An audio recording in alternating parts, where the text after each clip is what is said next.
Selamat malam pemirsa. Selamat datang kembali di segmen diskusi kebijakan publik kita, Perspektif Negeri. Malam ini kita akan menyelami sebuah topik yang hangat, penting, dan langsung menyentuh kehidupan kita sehari-hari.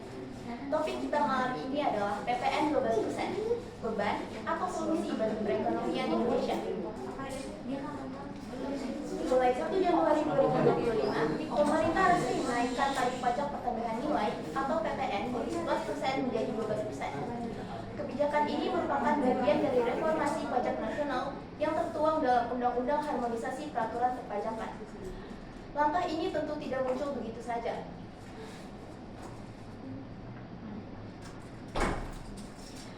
Ia dilandasi oleh kebutuhan untuk memperkuat penerimaan negara, menutup defisit anggaran, dan menjamin keberlangsungan program-program publik dari bantuan sosial, subsidi energi, hingga pembangunan infrastruktur. Namun di sisi lain, tak sedikit masyarakat, terutama dari kelas menengah ke bawah, yang merasa cemas dan terbebani.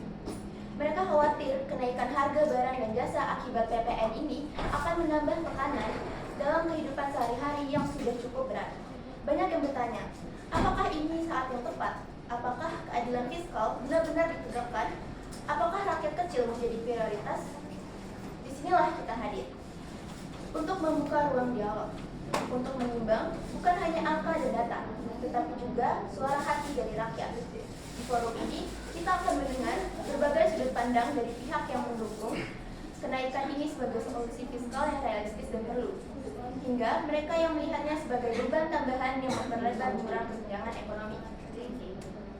Apakah PPN 12% adalah langkah maju untuk ketahanan fiskal Indonesia, ataukah justru membuat kehidupan masyarakat makin menantang?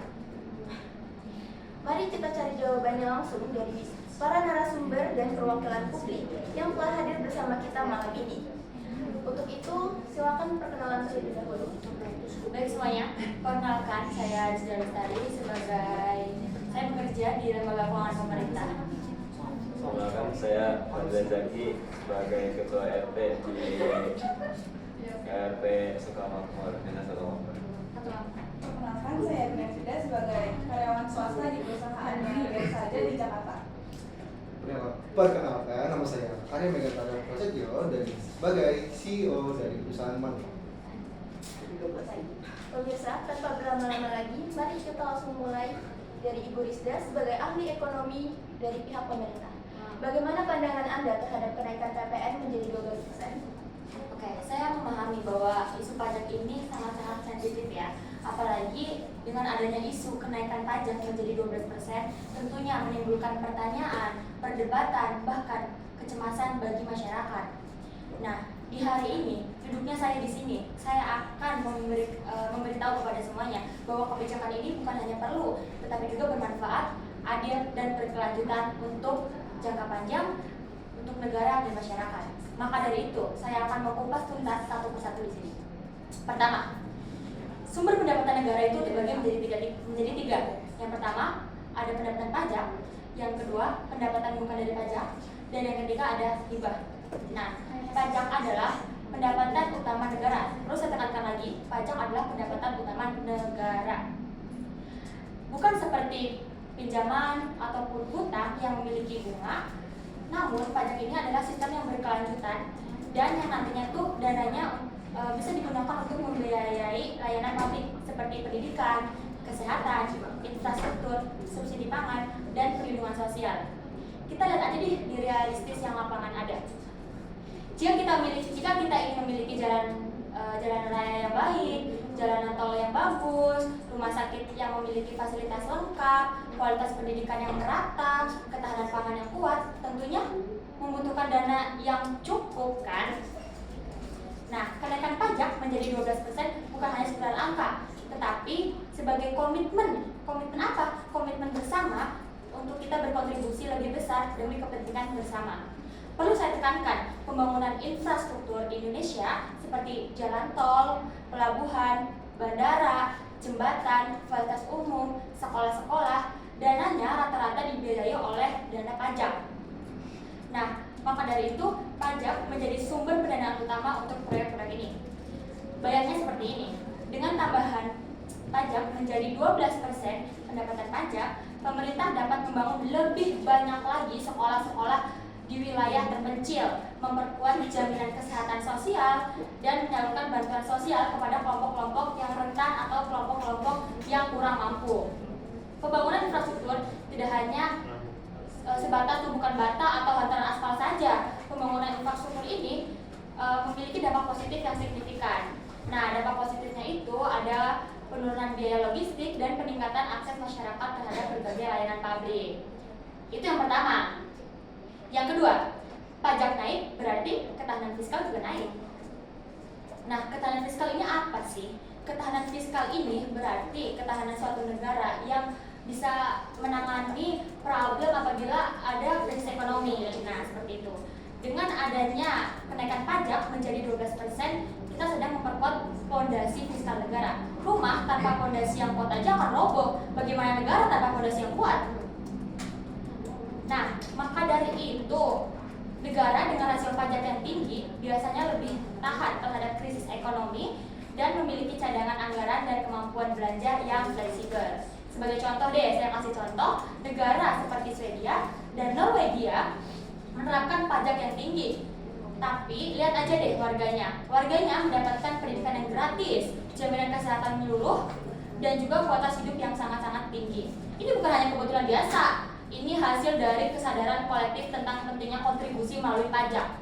Ketiga, pemerintah melihat dari segala sudut pandang. Pemerintah tidak akan egois.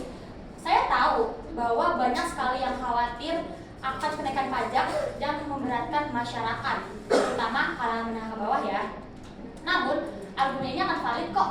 Akan valid apabila sistem perpajakan tidak progresif atau stand di situ saja.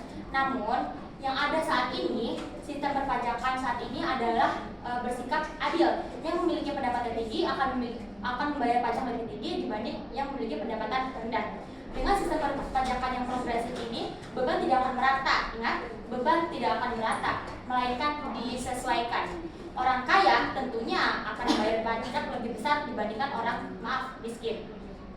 Jadi, janganlah berasumsi bahwa semua masyarakat mendapatkan pajak yang sama. Keempat, ketimpangan ekonomi yang dibiarkan terus-menerus akan menjadi bom sewaktu-waktu. Kenaikan pajak bisa menjadi solusi jangka panjang untuk menekan kesenjangan selama hasilnya digunakan dengan transparan untuk mendanai pelayanan publik yang inklusif dan lebih merata lagi. Terakhir, saya akan bertanya, apabila diberi pilihan antara kenaikan pajak atau pemangkasan layanan publik, saudara akan memilih yang mana? Alternatif dari tidak menaikkan pajak adalah melakukan pemotongan anggaran. Nah, apabila terjadi pemotongan anggaran, rumah sakit akan kehilangan alat-alatnya, sekolah tidak bisa direnovasi, sekolah tidak bisa didirikan di wilayah-wilayah terpencil, bantuan sosial akan dikurangi. Apakah mau negara kita seperti ini? Negara kita seperti yang sudah seperti ini aja masih banyak komplain dari masyarakatnya. Jadi, mari kita lihat kenyataannya saja. Tidak ada layanan publik tanpa biaya. Pertanyaannya, siapa yang akan membayar dan bagaimana cara yang adil? Kita bisa milih membiarkan defisit membengkak dan membayar bunga-bunga dari hutang-hutang kita yang terus membengkak setiap tahun, atau bersikap dewasa sebagai bangsa dan membayar pajak secara proporsional. Saya percaya masyarakat yang cerdas dan peduli terhadap anak dan cucunya akan memilih jalan tanggung jawab fiskal, bukan jalan populisme jangka pendek. Terima kasih. Terima kasih Bu Rizda, pemaparannya sangat komprehensif dan penuh semangat sekali sepertinya ya. Dengan Ibu menegaskan bahwa kenaikan PPN adalah investasi jangka panjang demi kestabilan negara. Namun tentu publik masih punya pertanyaan, bagaimana sih memastikan pajak ini benar-benar dikelola dengan transparan dan tepat sasaran, serta tidak membebani kelompok rentan dalam jangka pendek. Untuk itu, sekarang mari kita dengarkan langsung dari individu yang merasakan dampak kebijakan ini dalam kehidupan sehari-hari. Kepada Ibu Fida sebagai karyawan swasta, bagaimana pengalaman dan pandangan Anda terkait kenaikan PPN ini? Baik, terima kasih atas kesempatannya. Izinkan saya membicarakan fakta sebagai seorang karyawan swasta yang memiliki gaji pas-pasan dan hidup di tengah kota Jakarta. Saya merasa terjepit dengan kebijakan kenaikan PPN 12% ini. Kenaikan PPN ini memang meningkatkan biaya hidup kita ya. Tapi kenapa gaji kita yang sekarang ini tidak ikut naik sesuai dengan kenaikan PPN ini? Ini yang membuat saya bertanya-tanya, apakah ini adil bagi kita kelas yang menengah ke bawah yang memiliki gaji pas-pasan turut serta menanggung beban dari kenaikan PPN 12% ini? Kemudian kalau misalnya kita bicara dari data dan realita yang ada, yang pertama dari soal penghasilan, kebetulan gaji saya setara dengan UMR di atas sedikit. Kebetulan UMR Jakarta itu ada 5.060.000 sesuai dengan data tahun 2024. Itu pun kelihatannya lumayan ya, tapi estimasi itu mas-masan. Buat memenuhi kebutuhan saya per bulan aja, itu mepet banget. Anggaplah biaya per bulan saya itu biasanya saya beli belanja bulanan, buat makan, buat biaya air, listrik, transportasi, dan lain-lain. Itu mepet banget. Saya aja belum tentu bisa nabung dari gaji saya yang cuma segitu.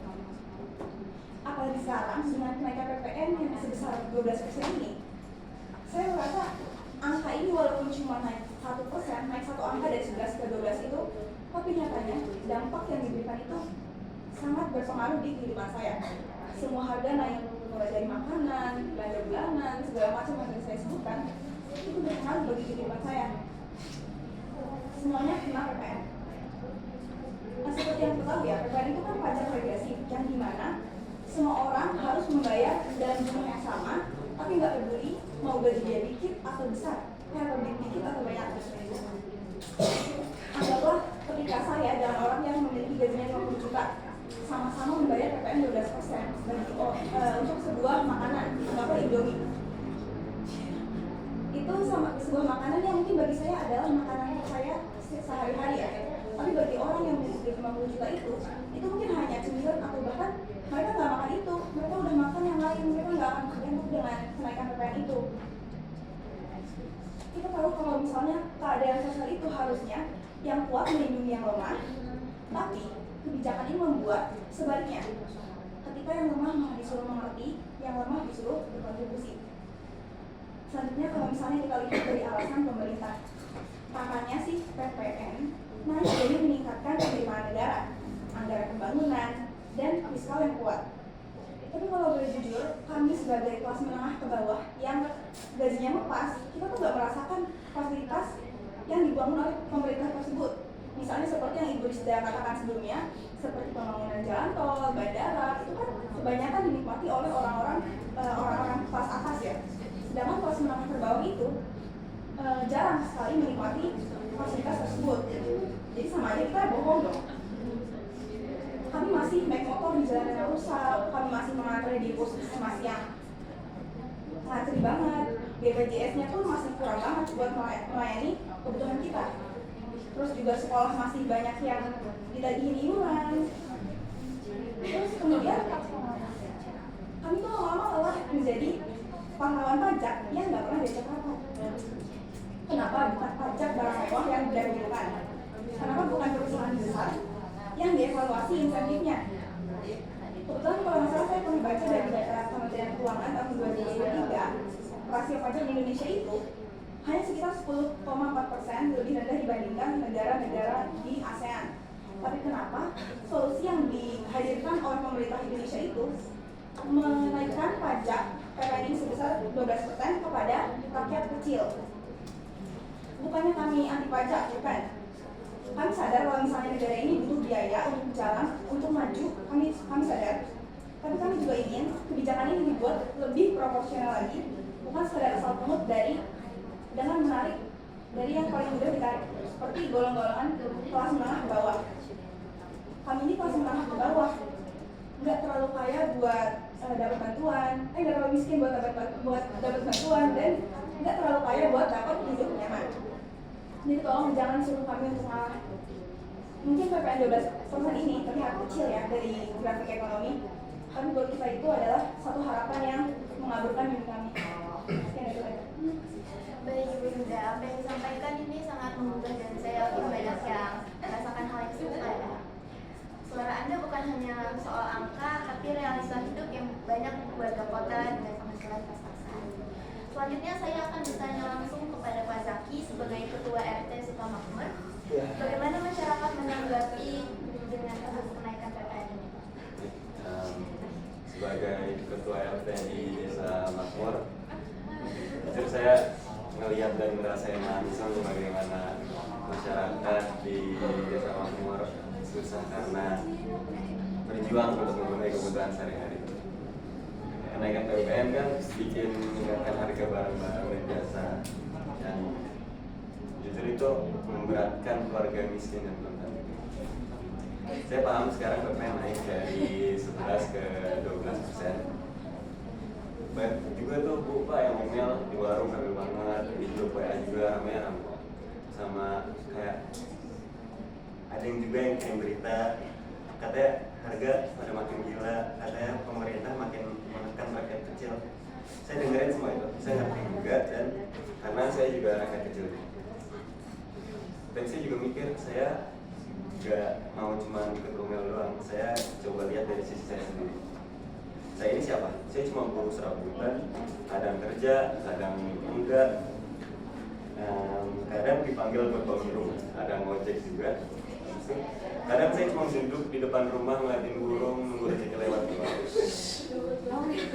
Gaji saya juga nggak tetap, tapi tiap bulan alhamdulillah keluarga masih bisa makan, anak saya masih bisa sekolah, istri saya kalau sakit masih bisa ke puskesmas tanpa bayar.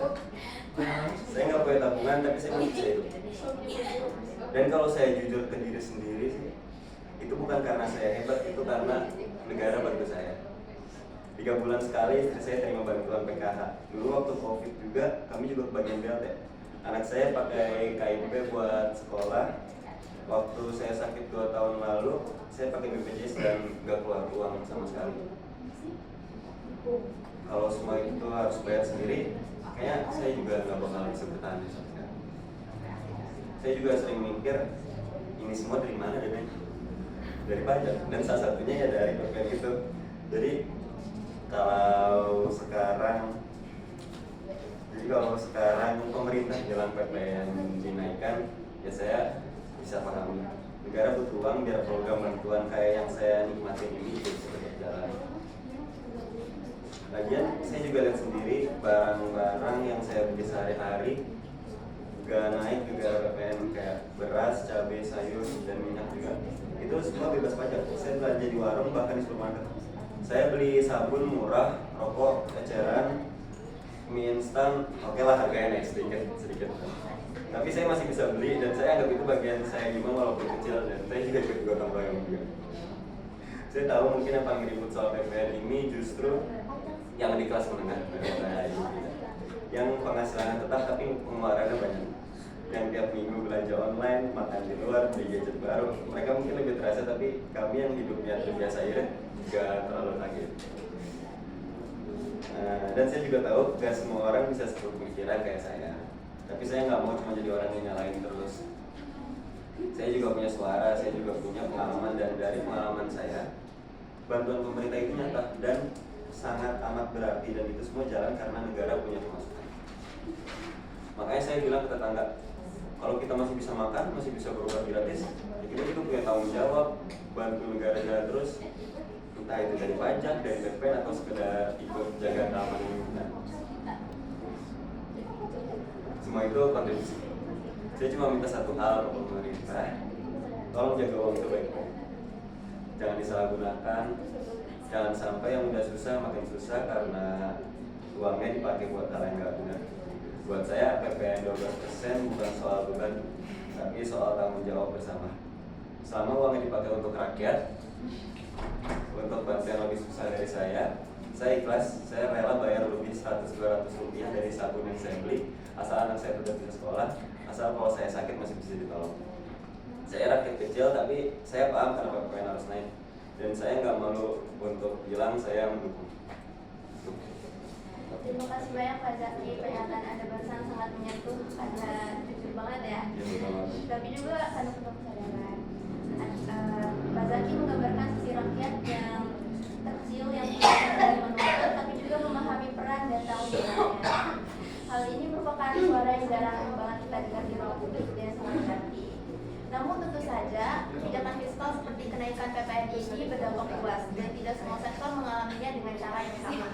Khususnya dunia usaha yang harus menghadapi dinamika biaya produksi, distribusi, dan daya beli konsumen yang bisa berubah drastis. Untuk itu, saya ingin mengajak kita semua untuk mendengar pendapat dari Mas Arya, seorang pengusaha yang merasakan langsung tekanan di lapangan. Mas Arya, bagaimana menurut Anda? Apakah benar PPN 12% ini adalah beban tambahan yang menghambat usaha atau justru bisa dimaknai sebagai kontribusi sektor swasta dalam pembangunan? Oke, baik Mbak Anda. Sebagai seorang pengusaha yang bergerak di bidang manufaktur, perusahaan yang saya kelola saat ini memiliki karyawan yang sangat banyak, jumlahnya hingga ribuan dan tersebar luas di wilayah Indonesia. Dan kami beroperasi dengan jaringan pemasok dan juga konsumen yang sangat luas, baik domestik maupun juga internasional. Sebagai pelaku usaha ya, saya tuh sepenuhnya memahami pentingnya pajak itu sebagai sumber pendapatan negara. Kami itu tidak anti pajak, para pengusaha itu. Setiap tahun kami itu nyetor puluhan miliar ke uang negara dalam bentuk PPN, PPH maupun pajak lainnya. Tapi yang kami soroti adalah sekarang kebijakan kenaikan tarif PPN ini yang awalnya dari 10% jadi 11% di tahun 2002 dan sekarang naik jadi 12% di tahun 2025. Kenaikan itu hanya 1% atau 2% saja. Tapi dalam praktiknya ya, dalam lapangannya itu tuh sangat signifikan sekali. Misalnya kayak perusahaan saya yang saya kelola itu, saya kan membangun manufaktur dengan skala besar ya. Tambahan 1% PPN ini aja itu berarti kenaikan biaya operasional yang sangat banyak. Bahkan angkanya bisa hingga miliaran rupiah. Bahkan menurut data dari Kamar Dagang dan Industri Indonesia atau bisa kita sebut Kadin, banyak sektor utama manufaktur dan juga retail itu melaporkan penurunan margin keuntungan mereka hingga 5-10% sejak PPN dinaikkan. Karena mereka tidak bisa serta-merta menurunkan biaya harga mereka ke konsumen. Di sisi lain tuh daya beli masyarakat juga belum sepenuhnya pulih kan pasca pandemi waktu itu. Terus menurut data BPS juga itu menunjukkan bahwa pertumbuhan konsumsi rumah tangga aja pada kuartal awal 2023 itu masih stagnan di angka sekitar 4,5%. Padahal sektor ini tuh dia menyumbang sekitar 50% terhadap PDB nasional. Yang artinya tuh ketika pajak konsumsi naik, bukan hanya pengusaha yang terbebani, tapi masyarakat pun ikut menahan belanja, serta roda ekonomi itu jadi berhenti atau bergerak lambat. Jadi ketika saya mengatakan bahwa kenaikan PPN ini membenahi pelaku usaha, memang benar. Itu bukan sekedar opini saya, tapi itu realita yang ada di lapangan, Bang. Dalam skala besar ya, tambahan beban fiskal kayak gini itu bisa mempengaruhi keputusan strategis perusahaan, termasuk dalam hal ekspansi usaha, penyerapan tenaga kerja dan juga kemampuan bersaing di pasar global ikut turun, jadi berkurang. Kita tidak bisa melakukan ekspansi strategis. Baik, terima kasih Mas Arya. Penelitian Anda sebagai pelaku usaha membuka mata kita bahwa kebijakan fiskal tidak hanya berdampak pada angka di atas kertas, tapi juga keberlangsungan bisnis pada lapangan kerja.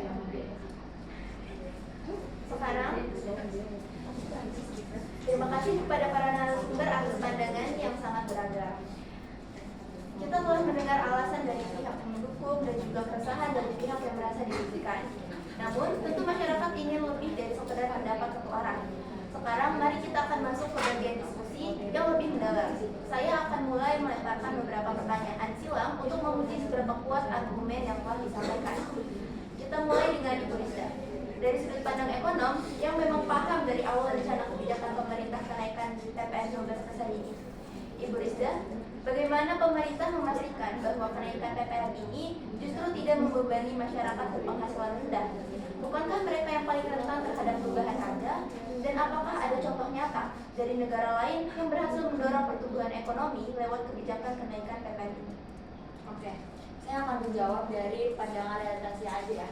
Sebelumnya, saya akan menekankan kepada mungkin Ibu Fida bahwasanya barang kebutuhan pokok seperti beras, telur, daging segar, sayur mayur, dan layanan dasar seperti pendidikan dan kesehatan itu sering dikecualikan dari PPN.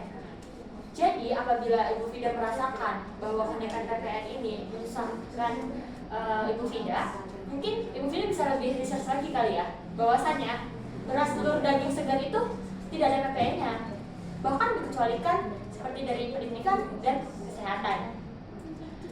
Saya menyetujui dari pendapatnya Pak Zaki bahwasanya dengan PPN naik tadi bisa membantu rakyat-rakyat yang dari kalangan menengah ke bawah.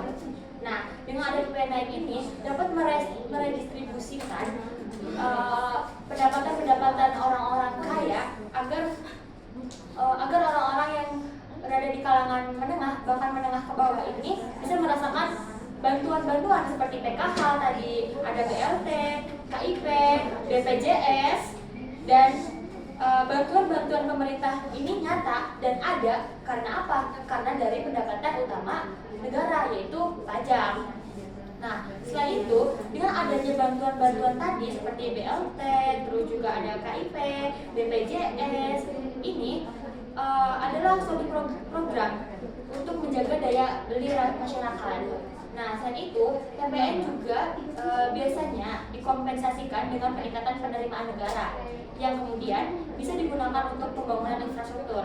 Nah, tadi Ibu Fida mention ya, bilang kalau misalnya dia tidak merasakan bahwa seperti jalan tol, tapi apakah Ibu Fida menyadari bahwasannya dengan adanya jalan tol, dengan adanya bandara, dengan adanya pelabuhan dapat mempermudah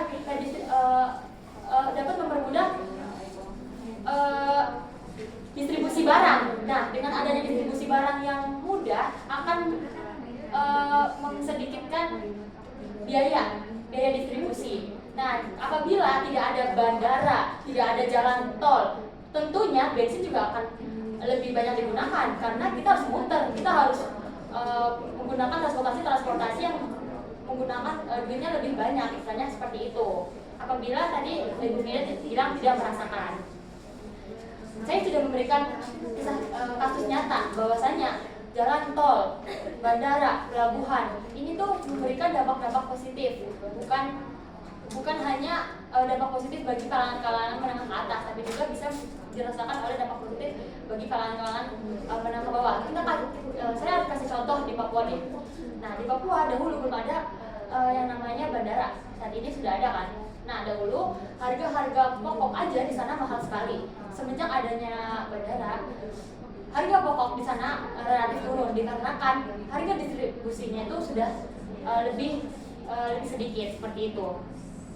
Masyarakat yang berpenghasilan rendah memang rentan. Saya sekali lagi menekankan, memang iya rentan. Karena apa? Karena proporsi pengeluaran untuk kebutuhan pokok mereka itu jauh lebih besar dari pendapatan mereka. Kenaikan harga barang dan jasa meskipun kecil bisa berdampak besar, benar sekali. Tapi kenaikan PPN berpotensi membebani masyarakat miskin yang menghabiskan hingga 60-70% pendapatannya untuk konsumsi dasar. Untuk itu, pemerintah umumnya mengimbangi dengan pengecualian PPN yang tadi saya sudah bilang sebelumnya. Nah, saat itu saya kasih contoh, negara seperti Jepang menaikkan PPN hingga 10% dan menyalurkan subsidi serta potongan pajak penghasilan bagi tetangga miskin. Jadi orang-orang kaya itu dengan mereka membayar pajak, mereka dapat meredistribusikan pendapatan mereka untuk orang-orang kalangan menengah bahkan menengah ke bawah seperti itu. Menarik ya, Fida. Tapi menurut survei beberapa lembaga, bahkan barang-barang yang sedikit saja bisa mengalami kenaikan, bisa memicu keresahan. Apakah pemerintah sudah siap menghadapi persepsi negatif ini terlepas dari niat baik? Tentu, keresahan publik akibat kenaikan harga adalah hal yang sangat-sangat wajar, terutama dalam konteks masyarakat yang masih sangat sensitif terhadap biaya hidup. Namun, justru inilah alasan mengapa pemerintah harus bergerak lebih cepat untuk memperbaiki struktur penerimaan negara agar lebih kuat dan berkelanjutan. Kenaikan PPN bukan hanya soal sekedar menaikkan pajak, tapi juga tentang membangun fondasi fiskal yang memungkinkan negara memberikan perlindungan lebih besar terhadap masyarakat. Tadi Ibu Fida sudah menyinggung bahwasanya Indonesia Menurut Kementerian Keuangan, rasio pajak Indonesia hanya sekitar 10,4%. Nah, ini adalah jauh lebih rendah dibandingkan dengan Thailand yang 16%, Filipina 14%, dan Vietnam ada di 19%. Ini artinya dapat disimpulkan negara kita kekurangan sumber daya untuk mendanai subsidi, bantuan sosial, dan pembangunan publik. Tanpa perbaikan penerimaan, beban justru akan kembali ke rakyat dalam bentuk pelayanan publik yang minim. Kekhawatiran publik memang sangat-sangat valid, tapi itu bukan alasan untuk menghindari reformasi. Justru karena masyarakat yang mudah terdampak, negara membutuhkan sumber daya yang cukup agar bisa melindungi mereka dengan lebih baik lagi. Kenaikan PPN dia dilakukan secara bertahap, transparan, dan dilakukan secara terus-menerus. Langkah ini adalah langkah berani untuk menciptakan sistem fiskal yang lebih adil dan kuat. Seperti itu. Ya, benar juga. Saya pengusaha, sebagai pengusaha, saya memahami nih, pemerintah meningkatkan PPN-nya itu untuk memperkuat penerimaan uang negara. Tapi kenaikan ini malah bisa menurunkan daya beli masyarakat dan memperlambat pertumbuhan usaha. Terus terutama bagi UMKM ya, biaya operasional dan kepatuhan juga bisa meningkat. Kami mendukung reformasi fiskal, tapi perlu ada insentif, kemudahan regulasi, dan juga sosialisasi agar pelaku usaha bisa beradaptasi tanpa harus terdampak terlalu berat. Barista, begitu. Selanjutnya saya ingin bertanya kepada Pak Zaki sebagai Ketua RT Kampung Sukamakmur. Seandainya nanti masyarakat di lingkungan Anda merasa kesulitan akibat kenaikan harga, langkah apa sih yang akan Anda lakukan sebagai perwakilan dari mereka? Sebagai ketua RT, saya akan terus memantau kondisi warga di lingkungan saya. Kalau kenaikan PPN berdampak pada kenaikan harga dan warga kesulitan, saya akan segera koordinasi dengan pihak terkait untuk memastikan bantuan sosial tersalurkan dengan baik.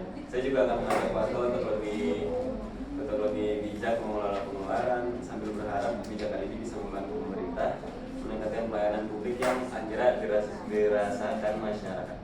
Nah ini nih, kenapa ketika terdampak, Pak Zaki baru gerak, malah beban ini malah disalurkan ke masyarakat loh. Padahal ini adalah beban yang harusnya ditanggung oleh pemerintah karena kebijakan ini adalah yang dibuat oleh pemerintah. Ini adalah masalah dari pemerintah yang tidak mampu mempertimbangkan kemampuan masyarakatnya. Bukannya tidak mampu, Begitu. ingat ya, bukannya tidak mampu.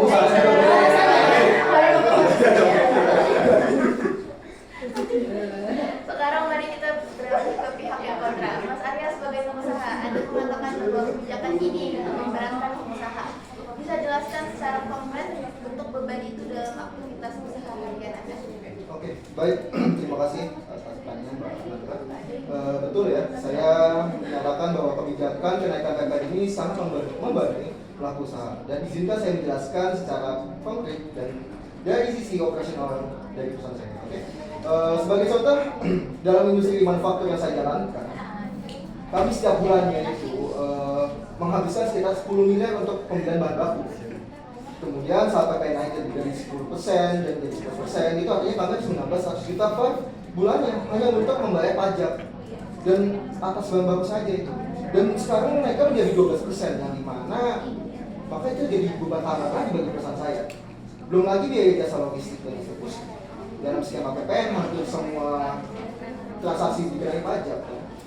Kami membayar vendor jasa pengiriman, packaging, dan juga sewa gudang dan lain-lain. Itu semuanya naik 1%. Dan kalau dijumlahkan dalam 1 tahun itu bisa miliaran, Pak. Itu dalam 1 bulan itu baru bisa 200 sampai 300 juta kan? Ya, tambahan per bulan. Nah, kita bicara tambahan beban pajak selanjutnya ya, yang tidak bisa begitu saja kita alihkan dari harga jual pasar karena juga sangat sensitif secara pasar. Nah, efek lanjutannya adalah penurunan margin laba. Sebelum kenaikan PPN itu margin kami perusahaan saya itu sekitar 12 sampai 15%. Sekarang menyusut ke angka 8 sampai 10% saja. Dan ini bukan hanya menekan keuntungan saja sih, cuma juga mempengaruhi kebutuhan ekspansi saya. Dan jadi saya ingin memperluas ke internasional, jadi terhindar karena pajak ini. Terus perekrutan karyawan baru juga kita tunda juga, bahkan rencana riset dan inovasi yang ingin kita jalankan juga ikut tersendat. Dan ini bukan cuma saya ya, menurut survei dari Kadin juga dan Apindo tahun lalu, lebih dari 60% ya, pengusaha skala menengah ke atas itu melaporkan penurunan margin keuntungan mereka sejak PPN itu naik. Jadi dan 42% diantaranya itu ya harus menunda ekspansi usaha mereka. Jadi bebannya itu nyata sih. Kalau kenaikan PPN itu tidak sekadar berdampak pada laporan keuangan, tapi mengganggu kelancaran operasional kita juga, mempersempit ruang inovasi juga, terus pada akhirnya bisa berdampak pada tenaga kerja yang harus kami lindungi, bahkan ujung-ujungnya bisa mencapai PHK. Baik, namun jika Anda berada di posisi pembuat kebijakan, adakah solusi lain yang akan Anda tawarkan untuk meningkatkan pendapatan negara selain menaikkan PPN? Oke, itu pertanyaan yang sangat bagus juga. Untuk itu jika saya berada di posisi pembuat kebijakan ya, saya tidak serta-merta langsung menaikkan tarif PPN-nya karena dampaknya luas dan berat, terutama bagi pelaku usaha dan juga masyarakat yang konsumsi. Sebagai gantinya, ada beberapa solusi yang tidak bisa ditempuh oleh pemerintah untuk meningkatkan pendapatan negara tanpa membenahi konsumsi rakyat secara langsung. Itu yang pertama, kita bisa pakai perluasan basis pajak atau bisa kita bilang ekstensifikasi. Saat ini menurut data Direktorat Jenderal Pajak, sekitar 65 juta pelaku UMKM di Indonesia ini baru 3 juta saja yang terdaftar sebagai wajib pajak aktif. Dan artinya itu potensi penerimaan pajak itu sangat besar jika pemerintah bisa meningkatkan sektor informal dan mempartisipasi pajak dengan sistem yang sederhana dan edukatif, bukan represif. Yang kedua itu pemberantasan bocoran anggaran dan korupsi, Mbak. Menurut KPK itu ya tahun 2023 saja itu ada lebih dari 1.200 kasus korupsi dengan total kerugian negara mencapai 10 triliun, Mbak. Bahkan di tahun 2020 ini ada yang bahkan mencapai 1.000 triliun. Bayangkan jika kebutuhan ini bisa ditekankan separuhnya aja, negara tidak perlu menutupi celah fiskal ini dan menaikkan PPN. Jadi efisiensi birokrasi dan juga transparansi, anggaran juga bisa berkontribusi terhadap penerimaan negara. Nah, yang ketiganya, itu bisa jadi digitalisasi sistem pajak. Dengan memperkuat sistem digital pajak seperti integrasi sistem pembayaran dengan e-commerce dan juga pelaporan otomatis, potensi pajak dari sektor digital dan digital ini bisa meningkat pesat. Ini sudah dilakukan oleh negara-negara seperti India dan juga Brazil dan terbukti efektif tanpa harus menaikkan harga tarif. Dan yang keempat ini yang terakhir, itu banyak aset negara yang menganggur atau tidak produktif. Jika dikelola dengan secara profesional, bisa menjadi sumber penerimaan non pajak yang besar. Misalnya lewat skema kerjasama, investasi atau privasi terbatas.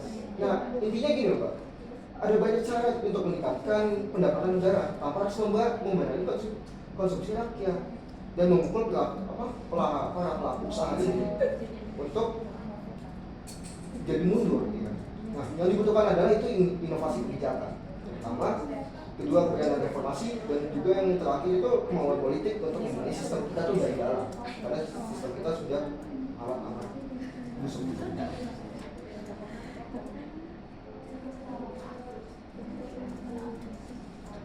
Oke, terima kasih Pak Bapak Arya. Mungkin saya akan menanggapi ya bahwa saya tadi Pak Arya bilang pemerintah bisa melakukan banyak cara, ya kan benar? Nah, banyak cara untuk agar tidak membebani baik itu untuk pengusaha ataupun masyarakat kalangan menengah seperti kita lainnya. Nah, tadi Bapak Arya sudah memberikan contohnya seperti tadi ada perluasan basis pajak kan. Nah, perluasan basis pajak ini Pak Arya sudah bilang tadi misalnya bahwa ada 3 juta. Tapi untuk perluasan basis pajak ini tidak dilakukan secara instan. Jadi ini membutuhkan proses. Nah, proses ini yang masih kami lakukan. Nah, selain itu tadi juga ada inovasi berupa pemberantasan korupsi. Nah, selain itu ada digitalisasi dan optimalisasi aset negara. Nah, data menunjukkan bahwasanya kontribusinya terhadap penerimaan negara ini masih terbatas. Sektor informal di negara berkembang hanya menyumbang kurang dari 1% pajak. Ini yang tadi 3 juta UMKM itu. 3 juta UMKM ini hanya kurang dari 1% pendapatan pajak di negara. Nah, saat itu tadi Bapak Arya bilang bahwasannya untuk pemberantasan korupsi dan pemulihan dana korupsi. Pemulihan dana korupsi ini hanya bisa sekitar 10-15% saja. Lalu gimana dana-dana kita yang lainnya jika hanya bisa dikembalikan 10-15% saja? Nah, dari sementara itu, asalkan Bapak Arya tahu bahwa PPN atau pajak merupakan pendapatan utama ini menyumbangkan sebesar 42%, jauh dibandingkan dari tadi yang korupsi sebanyak 10-15% saja. Dari penerimaan perpajakan yang 42% ini dapat dinaikkan 1-2% dan menambah 60-70 triliun per tahunnya secara stabil. Karena kenaikan PPN ini merupakan langkah yang realistis dan berbasis data untuk memperkuat APBN selama dibarengi perlindungan sosial dan yang adil dan tepat sasaran. Seperti itu. Baik, untuk terakhir, Bu Fida, sebagai karyawan swasta yang mewakili suara masyarakat umum yang ada di Indonesia, sebagai pekerja dengan penghasilan tetap, bagaimana Anda merasakan secara langsung dampak kenaikan PPN ini terhadap kebutuhan sehari-hari Anda? Oke, terima kasih atas pertanyaannya. Bagi saya pribadi sebagai karyawan dan juga gaji yang pas-pasan sesuai dengan UMR, saya merasa dampak kenaikan ini cukup signifikan bagi hidup saya, meskipun hanya naik 1%. Tapi itu efeknya berantai. Seperti yang tadi saya sebutkan sebelumnya, barang-barang kebutuhan untuk kehidupan sehari-hari saja, itu yang awalnya harganya stabil menjadi merangkak naik karena pengaruh dari kenaikan 12% ini. Kemudian, penghasilan saya kenapa nggak ikut naik sedangkan PPN itu naik? Inilah yang membuat daya beli saya dan mungkin masyarakat yang lainnya menjadi turun. Saya harus mengatur ulang anggaran perbulan saya, mengurangi belanja dan juga menunda kebutuhan sekunder. Yang paling disayangkan dari kebijakan ini adalah kebijakan ini kurang adil, terutama bagi masyarakat kelas menengah ke bawah. Kenapa PPN dibebankan rata kepada semua lapisan masyarakat? Padahal beban ini jauh lebih berat dibebankan kepada kelas menengah ke bawah. Sedangkan orang kaya, orang-orang yang memiliki korporasi besar, yang memiliki konsumsi besar, mungkin mereka nggak terlalu merasakannya gitu. Saya bukan menolak pajak ya, tapi menurut saya saat ekonomi belum benar-benar pulih, belum benar-benar stabil, menaikkan PPN itu bukan sesuatu yang efektif dilakukan sekarang, bukan hal yang bijak. Harusnya pemerintah itu memperkuat pajak dari sektor yang kaya. Kemudian seperti korporasi besar, kan malah menambah beban masyarakat yang penghasilannya itu pas-pasan. Namun jika Anda diberi kesempatan menyampaikan pendapat ke pembuat kebijakan, apa harapan atau usulan Anda terkait kebijakan PPN ini? Kalau saya diberi kesempatan untuk berbicara kepada pembuat kebijakan, saya ingin menyampaikan bahwa kenaikan PPN ini terasa memberatkan khususnya bagi masyarakat menengah ke bawah, terutama masyarakat yang memiliki penghasilan pas-pasan. Dan inilah sifatnya regresi ya, karena semua orang wajib membayar yang dimasukkan. Tapi ini malah memberatkan orang yang berada di kelas bawah.